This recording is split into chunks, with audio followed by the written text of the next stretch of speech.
I would say this.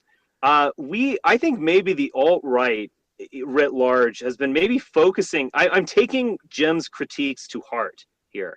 I think maybe we've been a little too youth focused, and the fact that we have some based awesome boomers throwing us money on the super chats who are talking to us, I think maybe they're getting a little tired of this anti-boomer stuff.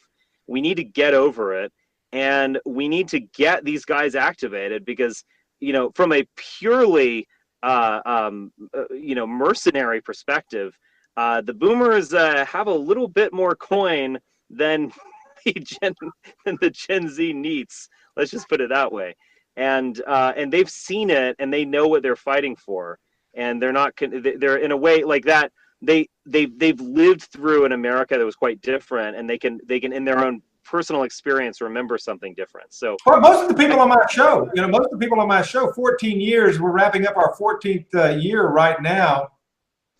And we actually just put on the website the list of every guest who has appeared each week in 2018. Of course, Richard, you've been on there 2 or 3 times this year.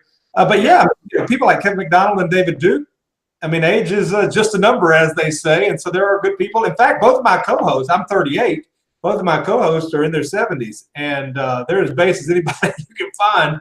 I can tell you that much. And so, yeah, I mean, there's good people out there, and there's shitty people out there of any age, and you got to find the ones that work and go with it. But this is my New Year's resolution.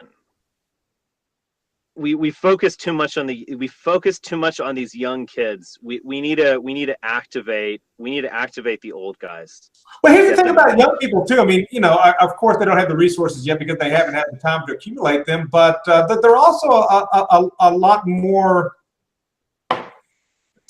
unestablished in that they haven't been established in life. It's a lot easier to be a shitlord when you're coming out of college, and then the reality. Yeah. Life hits you, you get married, you then get settled with a mortgage, and you can't stay in the game long enough. I mean, we've all seen these people that have these fast burns, whereas people like me and you have been in it a decade and a half now, even though you're 40, 38.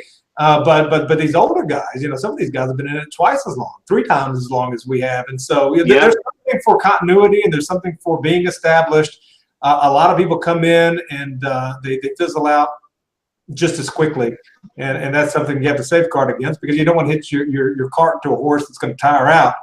We got to be in this for the long run, and there's some people that'll break through and some people that won't, and that's fine. That happens. That's a natural occurrence.